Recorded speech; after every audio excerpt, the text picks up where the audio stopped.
माता गौरी के पार्वती रूप में वह शिव जी को पति रूप में चाहती थी, जिस हेतु उन्होंने कड़ी तपस्या की थी।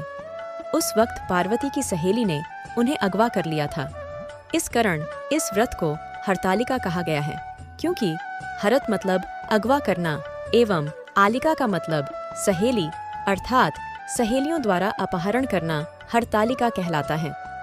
पुराणों के अनुसार माँ पार्वती ने अपने पूर्व जन्म में भगवान शंकर को पति रूप में प्राप्त करने के लिए हिमालय पर गंगा के तट पर अपनी बाल्यावस्था में अधोमुखी होकर घोर तप किया। इस दौरान उन्होंने अन्न का सेवन नहीं किया, काफी समय सूखे पत्ते चबाकर ही काटे और फिर कई वर्षों तक उन्होंने केवल हवा ही ग्रहण कर जीवन व्यतीत किया। माता पार्वती की यह स्थिति देखकर उनके पिता अत्यंत दुखी थे।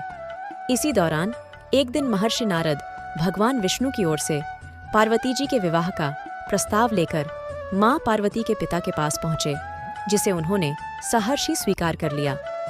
नारद जी ने कहा, गिरिराज, मैं भगवान विष्णु के भेजने पर यहाँ उपस्थित हुआ हूँ।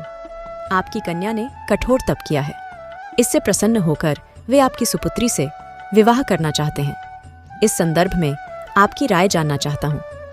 नारद जी की बात सुनकर गिरिराज गदगद हो उठे। उनके तो जैसे सारे क्लेश ही दूर हो गए।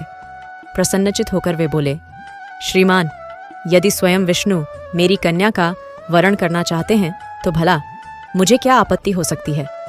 वे तो साक्षात ब्रह्म हैं। हे महर्षि, यह तो हर पिता की इच्छा होती है कि उसकी पुत्री सुख संपदा से युक्त पति के घर की लक्ष्मी बने। पिता की सार्थकता इसी में है कि पति के घर जाकर उसकी पुत्री पिता के घर से अधिक सुखी रहे।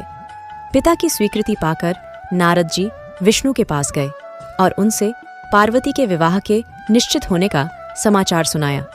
पिता ने जब बेटी पार्वती को उनके विवाह की बात बताई तो वे बहुत दुखी हो गईं और जोर जोर से विलाप करने लगीं।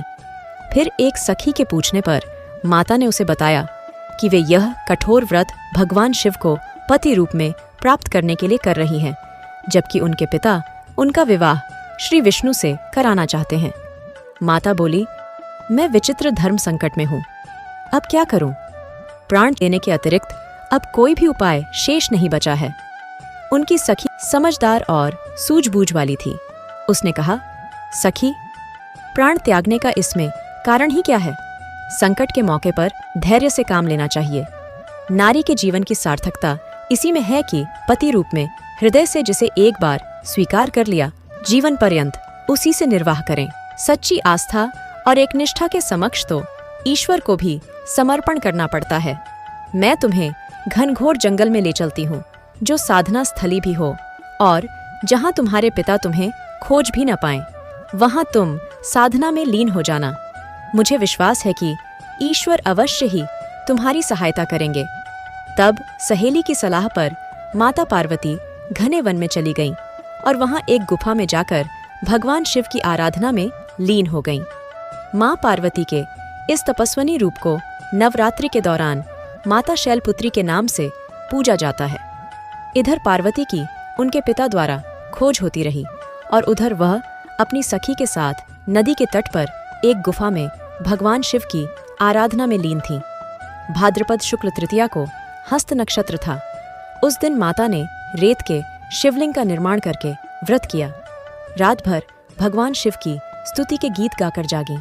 तब इस कष्ट साध्य तपस्या के प्रभाव से भगवान शिव तुरंत माता के समक्ष जा पहुँचे और तपस्या से प्रसन्न होकर उनसे वर मांगने के लिए कहा। तब अपनी तपस्या के फलस्वरूप भगवान शिव को अपने समक्ष पाकर माता ने कहा, मैं हृदय से आपको पति के रूप में वरण कर चुकी हूँ। यदि आप सचमुच मेरी तपस्या से प्रसन्न होकर यहाँ पधारे हैं तो मुझे अपनी अर्धांगिनी के रूप में स्वीकार कर लीजिए। तब माता के इस कठोर तपस्या से प्रसन्न होकर भगवान शिव ने इच्छानुसार उनको अपनी पत्नी के रूप में स्वीकार कर लिया और कुछ समय के पश्चात शास्त्रोक्त विधि विधान पूर्वक माता पार्वती के पिता गिरिराज ने दोनों को विवाह सूत्र में बांध दिया। मान्यता है कि इस दिन जो महिलाएं विधि विधान पूर्वक और पूर्ण निष्ठा से इस व्रत को करती हैं, वे अपने मन के अनुरूप पति को प्राप्त करती हैं। साथ ही यह पर्व दाम्पत्य जीवन में खुशी बनाए रखने के उद्देश्य से भी मनाया जाता है।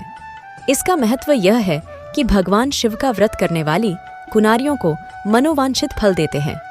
इसलिए सौभाग्य की इच्छा करने वाली प्रत्येक युवती को यह व्रत पूरी एक निष्ठा तथा आस्था से करना चाहिए। ऐसी ही सुंदर कथा सुनने के लिए हमारे YouTube चैनल को लाइक, शेयर और सब्सक्राइब करें।